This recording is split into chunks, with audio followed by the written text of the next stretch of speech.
livro de Jonas. Jonas capítulo 1.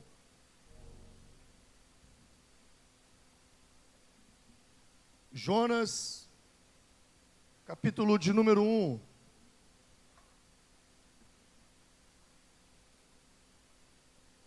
É um livro muito interessante, porque ele conta uma história.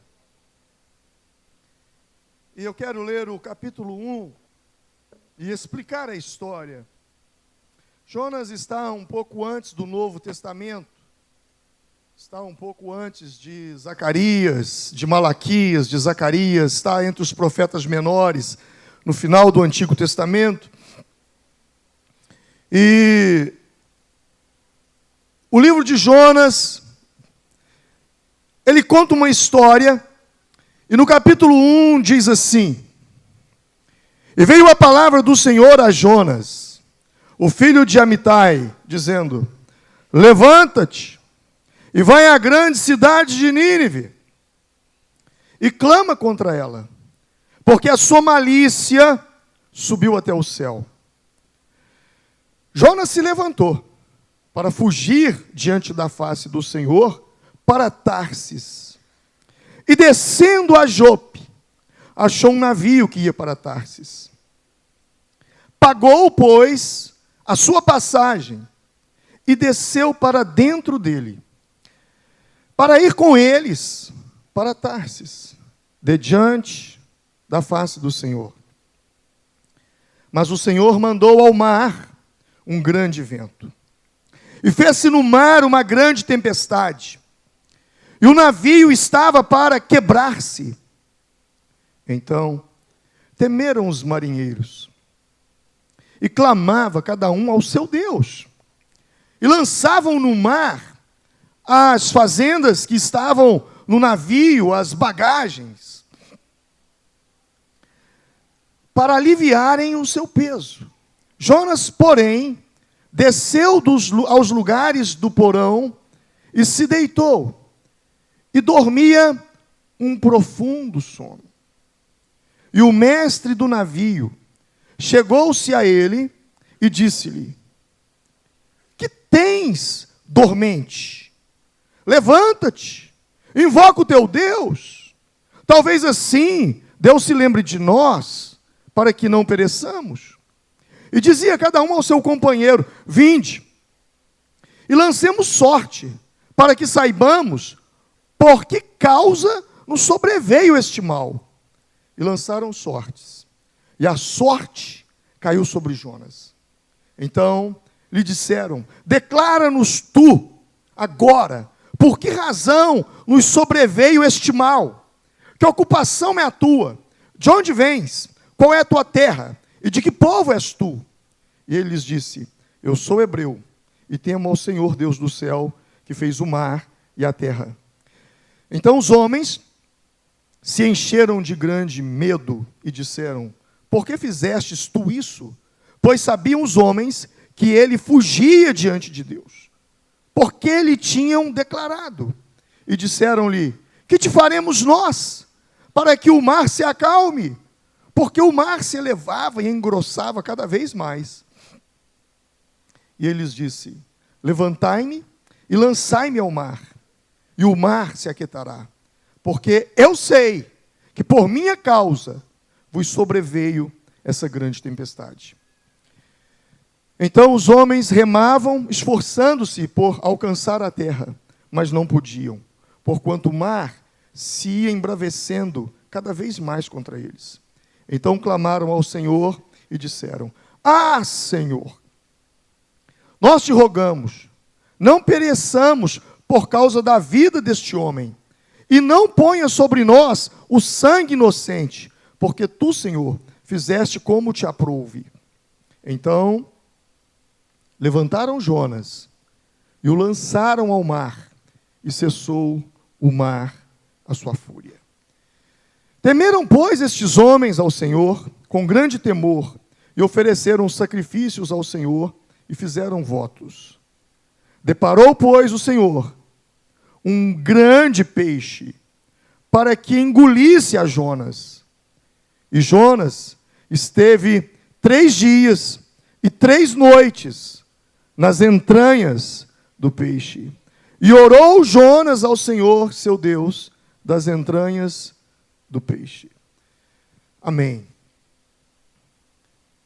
Durante nesses últimos domingos, eu tenho falado sobre um tema muito interessante. Espero que esteja interessante para você. Eu tenho falado sobre missão de quê? Missão de quê? Eu acho que não está tão interessante. Você não sabe. Qual é a frase que eu mais tenho repetido aqui nesses últimos dias? Propósito, missão de vida. Diga comigo, missão de vida. Missão de vida. Diga comigo, é a razão pela qual eu existo. Missão de vida é a razão pela qual eu nasci. Você precisa ter esse entendimento. Eu me lembro que nos últimos... domingo à noite eu não preguei. Verdade? Eu preguei de manhã e eu acho que a mensagem que foi pregada à noite não tem nada a ver com o que eu preguei de manhã, então você está perdido por causa disso. Mas vamos nos situar aqui. Salmo 139, a Bíblia diz assim no versículo 16: os teus olhos viram o meu embrião. Todos os dias determinados para mim foram escritos no teu livro, antes que qualquer um deles ainda existisse. A Bíblia está dizendo que, na versão NVI, que eu gostaria muito que vocês colocassem aí, para a gente não ter esse choque de Bíblia, na versão NVI diz assim: os teus olhos viram o meu embrião. A Bíblia está dizendo que Deus viu o quê? Deus viu o quê? O seu embrião. Deus viu você quando você ainda era um embrião. E a Bíblia está dizendo que, quando você ainda não tinha nenhum dia de vida, Deus já havia escrito sobre os seus dias de vida. Amanhã, que dia é amanhã? Segunda-feira. Qual dia do mês é amanhã? Amanhã é dia 15. O dia de amanhã já está escrito. Sobre você já está escrito. Então você precisa ter um entendimento que antes que você nascesse, Deus já havia escrito sobre você. E o que Deus escreveu sobre você foi a sua missão de vida. Jeremias capítulo 1, versículo de número 5, vai dizer: antes de formá-lo no ventre, eu o escolhi. Antes de você nascer, eu o separei e o designei por profeta às nações. A Bíblia está dizendo que antes de você nascer, Deus já havia escolhido você. Deus já te conhecia. Antes que eu te formasse no ventre, o quê? Te conheci. Desde quando Deus te conhece? Desde quando Deus te conhece? Desde quando você estava no ventre da sua mãe. Antes que você saísse, Ele já havia te santificado. E Ele já havia preparado para você uma missão. Diga comigo, Deus tem uma missão para mim. A única razão pela qual você existe, a única missão pela qual você nasceu, a única razão é porque Deus tem uma missão para você. E quando você vive dentro dessa missão, a sua vida tem sentido. Tudo que você tem te satisfaz, te alegra, te agrada.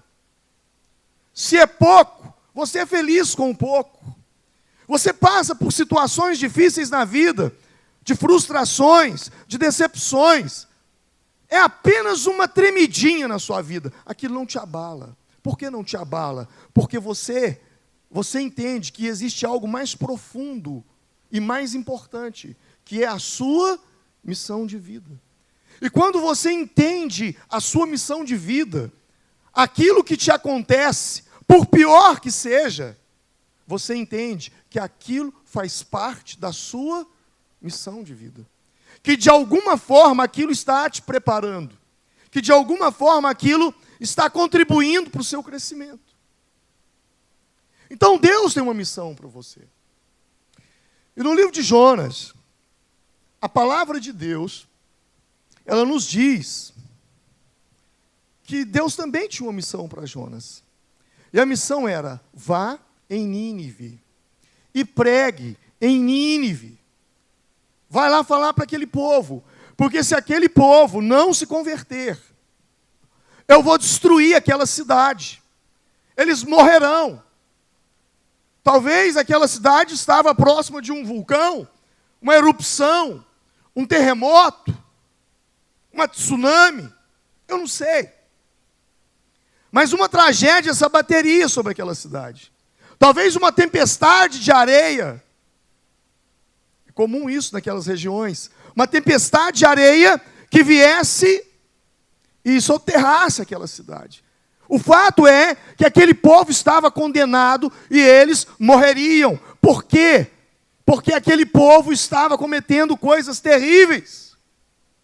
Para você ter uma ideia, eles odiavam os hebreus. E quando eles lançavam um ataque sobre os hebreus, sobre uma vila de Israel, ao entrar naquela vila, os homens, os soldados de Nínive, eles se deparavam com as mulheres judias, mulheres grávidas. E sabe o que eles faziam? Passava a espada na barriga da mulher, abria, arrancava a criança e decepava a criança ao meio. Tamanha era a malignidade, a maldade e o ódio que eles tinham pelos judeus. E agora Deus vira para um judeu e diz assim: vai lá e prega para eles, porque se eles não se converterem, eu vou destruí-los. Pô, na cabeça do judeu, tudo que ele queria era que aquele povo fosse destruído. E agora Jonas tem uma missão. Mas o que Jonas faz? Ele sai da presença de Deus. Ele compra uma passagem em um navio, mas que ia para uma outra região. Ia para Tarsis. E ao sair para Tarsis, ele entra no navio e ele vai para o porão. Ele se esconde ali. E vem uma tempestade muito forte, de tal maneira que aquele navio já estava a ponto de dissolver. Das tábuas se despregarem e sair cada um para um lado. E aqueles marinheiros, eles estavam vivendo um momento horrível em suas vidas, porque eles estavam vendo a morte na sua frente. Então, eles começaram a lançar sorte. Lançar sorte, para ver com quem estava a culpa. E eles encontraram, quando lançaram sorte, eu não sei como se deu isso. Imagino que não tem nada a ver com 2 ou 1. Nem par ou ímpar. Mas o fato foi que aquilo alcançou Jonas e caiu sobre ele. E eles perguntaram: você tem uma explicação? Por que isso está acontecendo conosco? Quem é você? Qual é a tua ocupação? De onde você está vindo? Qual é a tua terra? De que povo você é? E Jonas então teve que falar: eu sou hebreu, eu sirvo a Deus, e tudo isso está acontecendo por minha culpa. E eles então lançaram Jonas ao mar. E quando eles lançaram Jonas ao mar, o mar se acalmou. Acabou a tempestade. E diz a Bíblia que veio um grande peixe e engoliu Jonas. Jonas esteve dentro daquele peixe por 3 dias e 3 noites, no fundo do mar. E ali ele ora. Ele faz uma oração a Deus. Deus ouve a sua oração. E o peixe vomita Jonas numa praia. E ele vai a Nínive. Ele prega sobre a cidade de Nínive. Ele atravessa a cidade pregando. É como se ele entrasse na cidade de Formiga pelo trevo aqui na saída para Arcos e subisse ali a Avenida Brasil. Avenida Brasil? Avenida Brasil, descesse a Abílio Machado, passasse pelo centro, 7 de setembro, Rua dos Expedicionários, se não me engano, e fosse até a saída para Campo Belo pregando. E o povo de Nínive fez o que Jonas não queria que eles fizessem. O que Jonas não queria era que eles se arrependessem.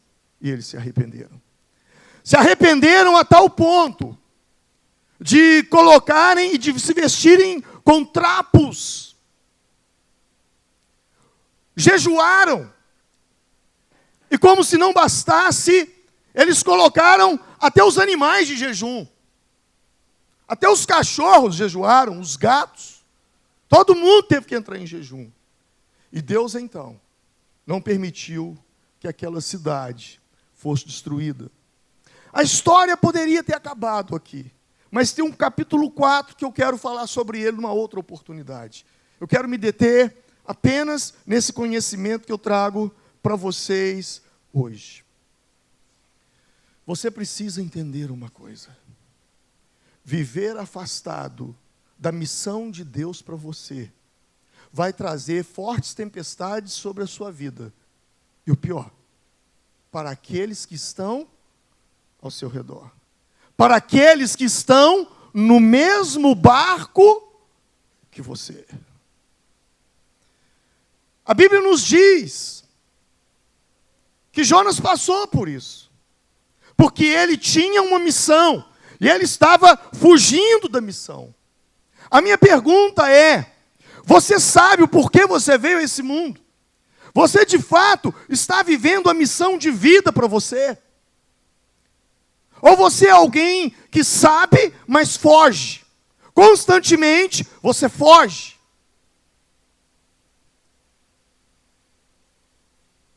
Quando eu e você entendemos que a presença de Deus em nós, e que Deus tem um plano para nós, o plano que Deus tem para mim, o plano que Deus tem para você, é em relação à vida do outro.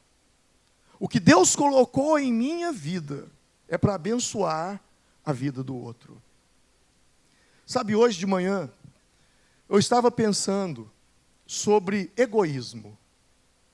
Você sabe o que é uma pessoa egoísta? Sim ou não? É uma pessoa que só pensa nela.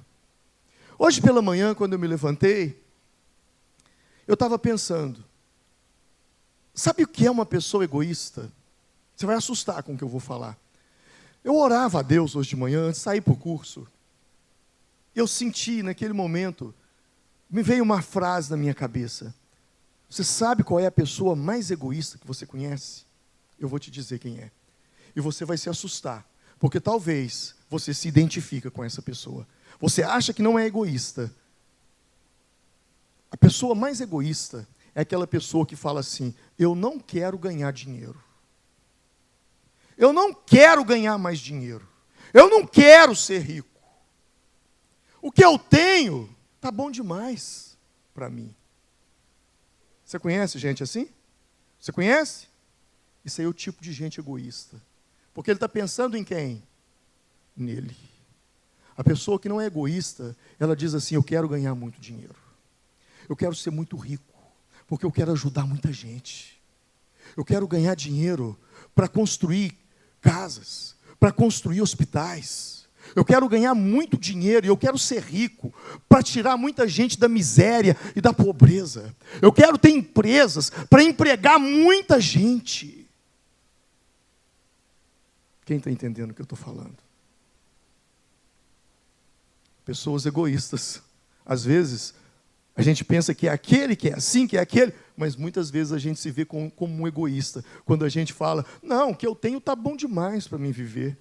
Porque você está pensando somente em você. Tem minha casa, não pago aluguel, tem meu carrinho aqui, meu saláriozinho aqui, dá para comprar as coisas que eu preciso. Mas você não pensa no próximo. Quando você entende que Deus tem uma missão de vida para você, você começa a entender que tudo aquilo que você possui, que tudo aquilo que vem sobre você, tudo aquilo que te sustenta, te alimenta, tudo aquilo que sobra na sua vida, e tudo aquilo que vem e encaixa na sua vida, você não é dono de nada, você é apenas mordomo. Você é apenas um mordomo, você apenas gerencia, administra. Eu gosto muito de uma colocação do verbo ter no hebraico. No hebraico antigo não existia o verbo ter. Não existia. Então nenhum judeu dizia: eu tenho uma casa, eu tenho um cavalo, eu tenho uma fazenda, eu tenho muitos animais, eu tenho muitas vacas, eu tenho muitos camelos, eu tenho muitos cavalos. Não existia o verbo ter. Existia apenas o verbo haver ou existir. E quando eles iam falar sobre as suas posses, eles diziam assim: existe uma casa para mim, existe muitas vacas para mim, existem muitos camelos para mim, existem muitos cavalos para mim. Você está entendendo? O que você tem, você não tem, existe para você. Seus dons, suas habilidades, seus talentos. Quando você entende que Deus tem uma obra na sua vida, você entende que tudo que te acontece de ruim e coisas inexplicáveis que você não entende, talvez seja o para-raio da sua casa, tudo quanto é desgraça, tudo quanto é coisa ruim, vem sobre você. Tudo que não podia acontecer, só acontece com você. Parece que há uma perseguição na sua vida, desde quando você era criança, as coisas, parece que tudo dava errado para você. Talvez você diga: pastor, eu não entendo, sabe, parece que existe uma perseguição, uma conspiração contra a minha vida. Eu posso te dizer a resposta disso, porque isso também acontecia comigo. Tudo que tinha de acontecer de ruim na minha família, acontecia comigo. Até o dia que eu entendi que eu era portador de uma missão de Deus. E quando Deus tem uma obra com uma pessoa, o diabo a odeia muito. O diabo fará de tudo para destruí-la, de tudo para arruiná-la. Desde o nascimento, o relacionamento dos seus pais, às vezes não tem uma referência paterna, uma referência dentro de casa, um casamento como uma referência. As coisas vão acontecendo do mal a pior. Por quê? Porque Deus quer te usar, e o que Deus quer fazer na sua vida, com certeza destruirá as obras do diabo. Satanás sabe disso. A presença de Deus em você vai abençoar a vida de alguém. A palavra de Deus em você impedirá algo errado maior na vida de alguma outra pessoa, algo pior, na vida de uma outra pessoa. A presença de Deus sobre você influenciará a vida de uma outra pessoa, acabará com a influência do mal na vida de uma outra pessoa. Jonas foi usado por Deus para impedir a destruição de Nínive. Entenda isso. Existem pessoas nesse mundo que dependem de você para que elas não sejam destruídas. Talvez você diz: pastor, eu não sei pregar. Pastor, eu não sei fazer como o senhor faz aí, o senhor prega. Não, eu não estou falando de pregar, eu estou falando da sua presença. Eu não estou falando de uma mensagem da Bíblia, eu estou falando da sua mensagem, a mensagem que Deus colocou dentro de você, porque Ele diz: ser-me-eis testemunhas, o seu testemunho. Sabe, quando você olha para a sua história, talvez você vê muita tragédia, mas só o fato de você estar sentado aqui hoje, a sua história mostra que você é um vencedor, porque você conseguiu superar tudo. Quantos não conseguiram superar o que você superou? Quantos não conseguiram estar em pé como você ainda permaneceu e permanece em pé? Porque você é um vencedor. A sua história de vida fala. O que Deus tem através da sua vida destruirá algo que Deus aborrece. A presença de Deus sobre a sua vida, com certeza, vai fortalecer alguém que nesse momento está fraco. Alguém que nesse momento está debilitado. Você precisa ter esse entendimento. Deus tem uma missão para você. A bem da verdade, quando Deus te olha, Deus te vê como um missionário, uma missionária. Em Lucas capítulo 10, quando Jesus envia os discípulos em missões para as casas de paz, para levar a paz àquelas casas, a Bíblia diz que Jesus viu Satanás cair como um raio.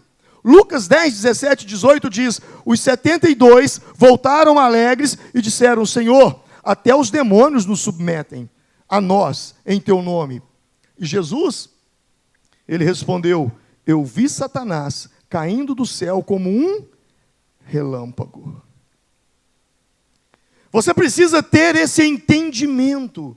Deus te levanta na face da terra como um missionário, como uma missionária.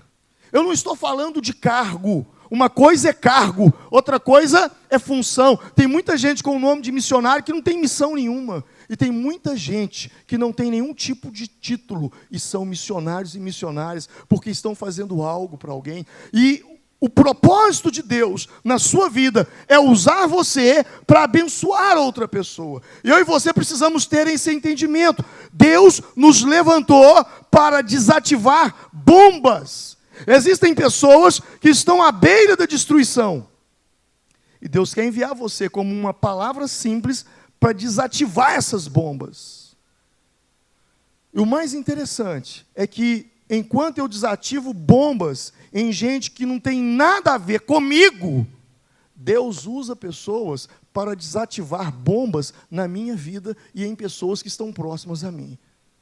Você entende isso? Você entende isso? Isso se chama lei da reciprocidade. Pastor, o que é isso? Mateus 7,12. Em tudo, façam aos outros o que vos querem que eles vos façam, pois esta é a lei e os profetas. O que Jesus está dizendo aí? Olha, tudo o que vós quereis que os homens vos façam, fazei-lo também vós a eles, porque esta é a lei e os profetas. O que Jesus está falando para mim e para você? O que você quer na vida? O que você quer? Jesus está te fazendo uma pergunta. O que você quer? Você quer isso, isso, isso? É isso que eu quero, Jesus. Então vai lá e faz isso com o outro. Porque aquilo que você fizer, eles também farão com você. Porque esta é a lei. Reciprocidade é uma lei. Semeadura e colheita é uma lei. Força da gravidade é uma lei. Reciprocidade é uma lei. Jesus está ensinando isso para mim e para você. Ou seja, a chave é: faça pelo outro aquilo que você quer que as pessoas façam para você. Pastor, minha casa está um inferno. Minha casa está um inferno. O senhor não tem noção. O que está acontecendo lá em casa? Minha casa está um inferno. Ah, é? Então o que você quer na sua casa? Se a sua casa está um inferno, o que você quer? O que você quer? O que você quer? Então leve paz numa outra casa. Porque quando você leva a paz numa outra casa que não tem nada a ver com você, Deus derrama a paz dele sobre a sua casa. Portanto, o que você quer que os outros façam a você, faça primeiro você a eles. Leve a paz de Deus.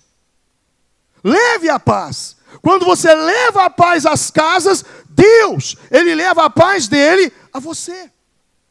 Você precisa ter esse entendimento. Deus queria abençoar o povo hebreu. Deus queria abençoar o povo hebreu, que estava sendo vítima do povo de Nínive. Então, qual era a melhor maneira de abençoar o povo hebreu? Era levando a paz para o povo de Nínive. Deixa eu te falar uma coisa. Ouça isso. A pior coisa que você pode desejar ao seu inimigo. Pastor, qual que é a pior coisa que eu posso desejar ao meu inimigo? A pior coisa que você pode desejar ao seu inimigo é tudo aquilo que você deseja ter na sua própria vida. Porque quando você deseja isso sobre ele, isso também vem sobre você. Então a maneira de trazer a paz sobre Israel era levar a paz sobre os ninivitas. Só que Jonas foge. Ele foge. E porque ele foge, ele sofre. Porque ele foge, ele sofre. Interessante que ele sofre, ele foge em um barco. Tem uma frase de Billy Graham muito interessante. Billy Graham diz assim: toda vez que o homem pensa em navegar para longe de Deus, o diabo sempre tem um barco pronto para ele. Entenda isso. Sempre haverá um barco te esperando para você fugir da sua missão de vida. E o diabo vai preparar esse barco para você, porque ele não quer que você viva a sua missão de vida. Porque se você viver a sua missão de vida, você vai destruir as obras dele e automaticamente você será extremamente abençoado por Deus. Mas Jonas, ele foge. Ele foge, mas o plano dele não dá certo. Porque vem uma tempestade, e ao vir uma tempestade, ele é jogado ao mar, e ele é engolido por um peixe. É interessante isso. É interessante, porque um peixe vem ali e engole. E quando ele é engolido pelo peixe, aquilo que ele deveria ter feito lá fora, agora ele tem que fazer dentro do peixe. Ei, preste atenção.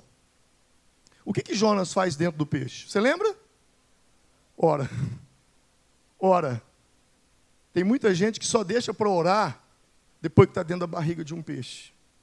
E o que seria a barriga de um peixe nessa situação? Uma UTI, uma cadeia, um divórcio, doenças, dívidas, fórum, um tribunal. Ali é a barriga do peixe, onde as pessoas começam a clamar, aonde o ateu passa a crer, aonde aquele que nunca teve tempo, agora ele tem todo o tempo que ele acha que tem para buscar a Deus. Interessante que a Bíblia diz isso, né? É melhor obedecer do que sacrificar.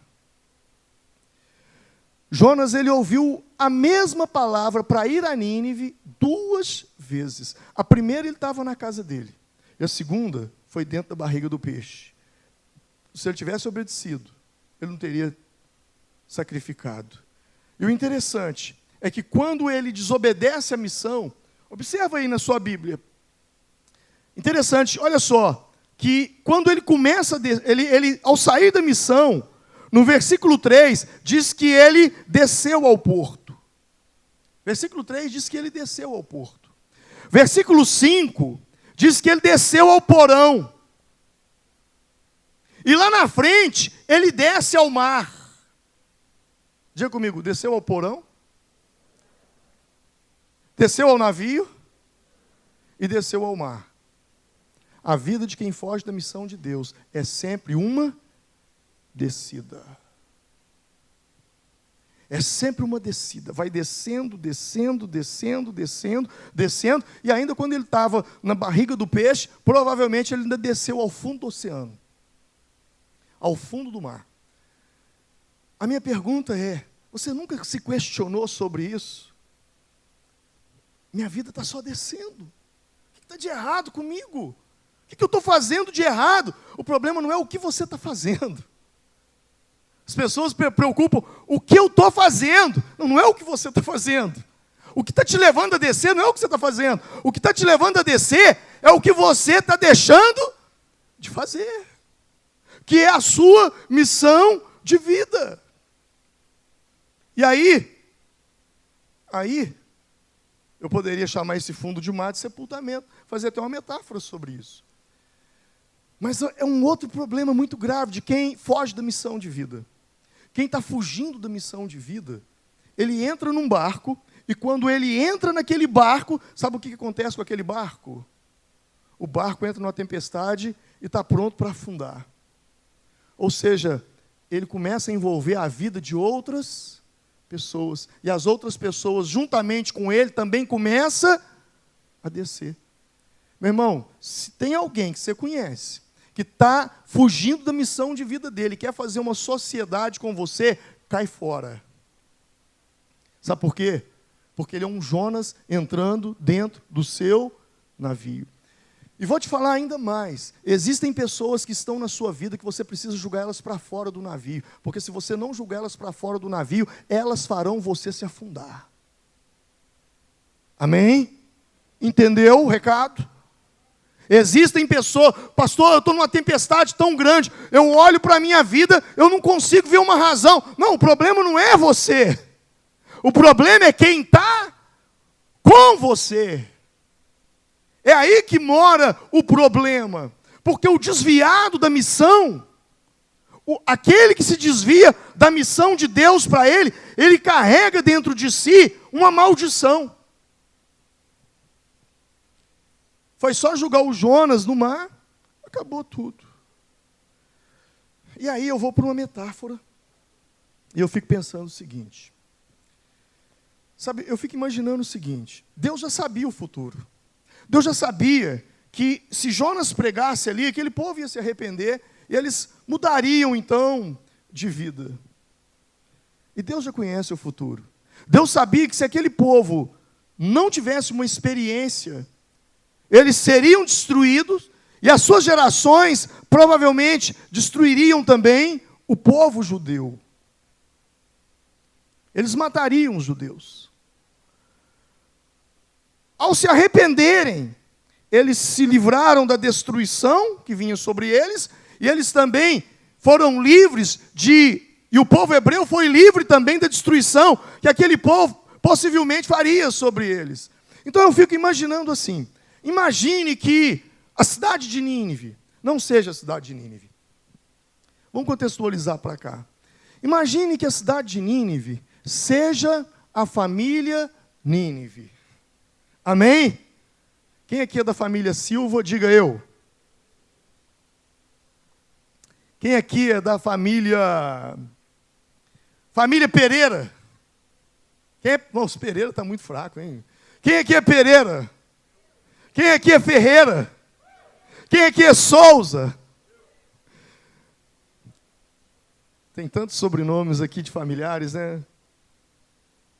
Imagine que Nínive fosse uma família. Amém? Uma família.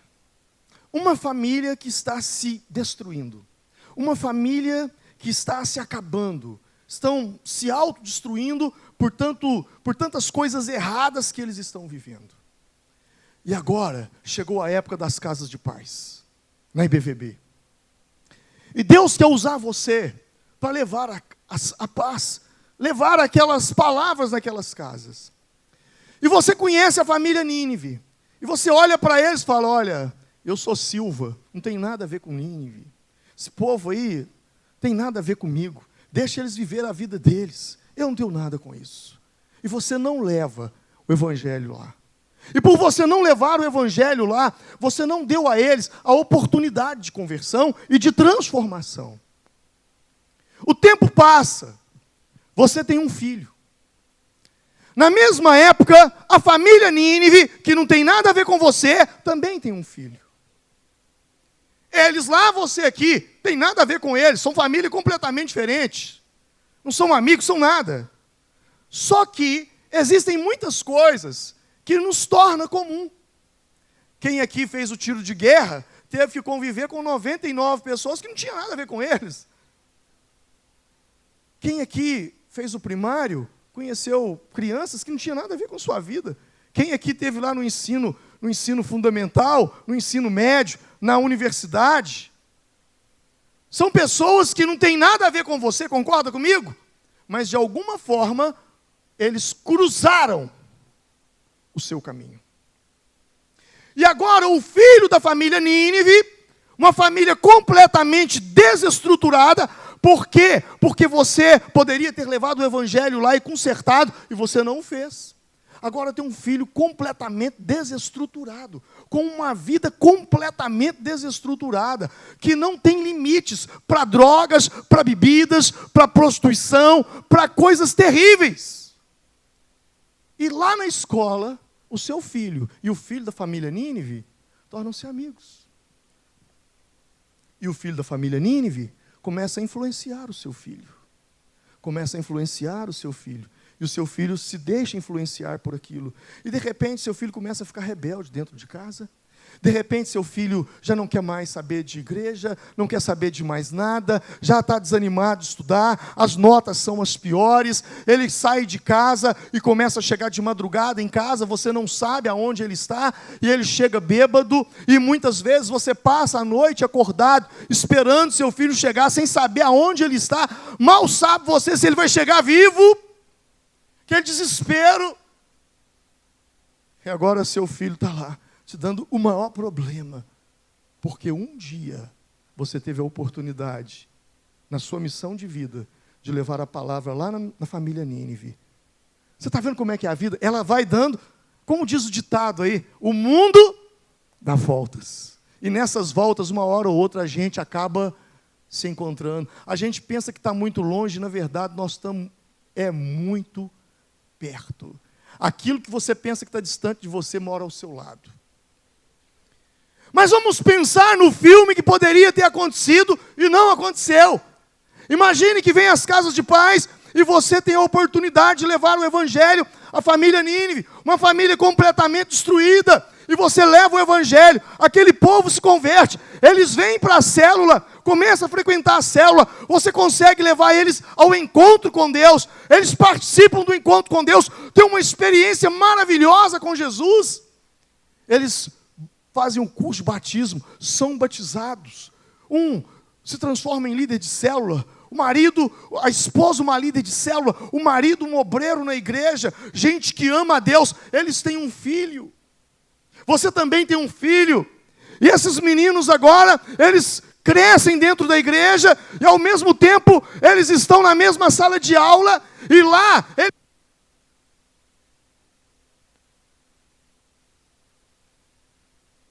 lá eles se fortalecem um ao outro.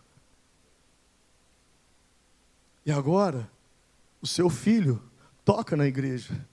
O filho da família Nínive é um líder de célula. Seu filho sai de casa, você não preocupa, porque você sabe onde é que ele está. Gente, nessa geração atual, este é um dos maiores tesouros, uma das maiores riquezas que um pai e uma mãe têm. É de saber, olha, meu filho saiu, são 11 horas da noite, não tem problema. Eu sei com quem ele está, eu sei aonde ele está, e eu sei o que ele está fazendo. Porque ele tem princípios. Você está entendendo? Sabe, às vezes a gente não para pensar nisso. Isso foge da nossa cabeça. A história, ela dá volta e a gente não compreende. Prepara aquele áudio para mim, por favor, pessoal. Daqui a pouco eu vou colocar. Eu vou contar uma história para vocês que eu ouvi de um toque de uma música. E essa história mexeu muito comigo. Em 1862, os Estados Unidos entrou numa guerra civil. E a nação, ela se viu completamente dividida entre Estados Confederados e Estados Unidos. Houve uma guerra. Mas antes que a guerra explodisse, antes que a guerra estourasse, uma família tinha um filho. E o filho disse: pai, mãe, eu quero estudar música. Eu quero estudar música. E os pais disseram: filho, música é só no sul dos Estados Unidos. Não, mas eu quero ir para lá. E eles então enviaram o filho para lá. E ele foi estudar música. Lembre-se, 1862, não existia telefone. Não existia rádio. Não existia e-mail.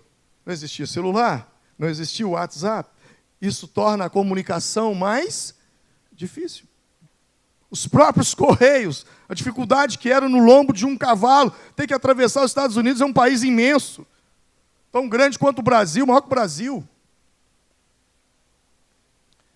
E agora, eles têm um filho estudando ali. O tempo passa. Não, nosso filho está estudando lá. Eles escrevem uma cartinha para a gente, outra. E de repente explode uma guerra. E o pai era um militar, um capitão do exército. E então começa uma batalha sangrenta. A Guerra Civil dos Estados Unidos foi uma guerra sangrenta, com muitas mortes. E uma noite, aquele capitão estava no fronte e havia uma troca de tiro intensa, muito intensa, entre os Estados Unidos e os Estados Confederados. Foi uma guerra muito violenta. E quando num determinado momento daquela noite, os tiros diminuem. E com o barulho dos tiros diminuindo, o capitão ouve um gemido. Um homem estava gemendo. E aquele capitão, então, ele pede cobertura aos seus soldados, e ele vai rastejando, passa a linha que dividia as duas tropas que se atiravam, pensando, é um dos nossos, eu tenho que salvá-lo. E rastejando, ao chegar ali, quando ele coloca a mão sobre o soldado, ele percebe que o soldado já estava morto. Então ele arrasta o soldado e vem arrastando para o seu lado. Ele vem arrastando. Quando num determinado momento que ele olha, cansado, ele vê o uniforme. Ei, este homem não é dos nossos. Esse é um soldado inimigo, é do outro exército. Mas já que ele está aqui, eu vou acabar de levá-lo. Ele então sai arrastando aquele corpo que estava sangrando, e ele vem arrastando. Quando ele chega num determinado lugar, que já estava longe dos tiros dos inimigos, então ele pega a sua lanterna, e ele, deixa eu ver quem é a patente, se é um oficial, se é um pracinha, o que ele é, e quando ele coloca a lanterna sobre o soldado, para sua surpresa, ele fala, não pode, é o meu filho. O filho dele havia se alistado no exército, do outro lado, e ele não sabia. E aquele homem, aquele capitão, ao ver o seu filho ali ensanguentado, ele começa a gritar, filho, filho, filho. E os outros soldados vêm e dizem, capitão, o senhor está correndo um risco. E eles então arrastam o capitão, e ele, não, eu não posso soltá-lo. E eles pegam aquele morto, e eles levam então para dentro de uma trincheira. E o capitão desesperado, filho, como você está estudando? Não pode ser você. E ele desesperado, chorando, e vem então o seu comandante e tenta acalmá-lo. Imagine essa cena. E ele mal sabia, será que fui eu mesmo que matei o meu próprio filho? Porque eu estava atirando naquela direção. Eu não sabia que era o meu filho. E quando o sol nasce, todo mundo ali compadecido com aquela situação. Ele diz para o comandante, comandante, por favor, deixa eu dar uma honra para o meu filho. Deixa eu dar uma honra militar para o meu filho. Deixa eu enterrar o meu filho com a banda do exército tocando. E o comandante disse a ele, capitão, eu não posso fazer isso. Porque se eu fizer isso, eu desestimulo os demais soldados, porque ele estava no exército inimigo, é o seu filho. Mas eu não posso fazer nada. Comandante, por favor. E o comandante então conversou com os demais oficiais que ali estavam. E eles então disseram para o capitão, capitão, nós não vamos ceder uma banda. Nós só vamos ceder a você alguém que toque uma corneta. Somente isso. Você terá ali ao seu lado, você terá ali do seu lado um corneteiro. Mais ninguém. Apenas um corneteiro. O capitão disse, tudo bem. E saíram ali então, o capitão, alguns soldados carregando aquele filho do capitão, agora morto, colocam ele ali numa cova que fora feita pelos soldados. Que cena! E de repente o corneteiro então começa a tocar a corneta. Eu gostaria que você se colocasse em pé nesse momento.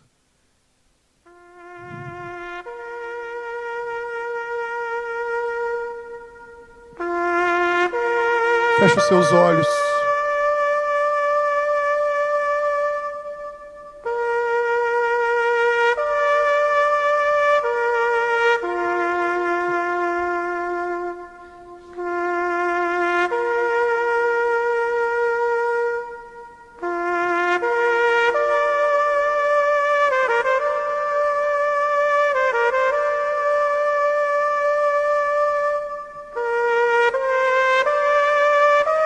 Alguém está morrendo. Você pensa que é um desconhecido. Você pensa que não tem nada a ver com você. E não é problema seu. Como aquele capitão pensou também. Mas era o filho dele. Quantas pessoas estão morrendo? Quantas pessoas estão sofrendo? Porque você não se dispõe a viver a sua missão de vida. Quantas pessoas nesse momento clamam por algo que só você pode dar a elas. O Senhor te chamou como um missionário, como uma missionária. O tempo de missões chegou. E o Senhor te chama. O Senhor te chama para essa obra. A origem dessa música é essa. Naquele dia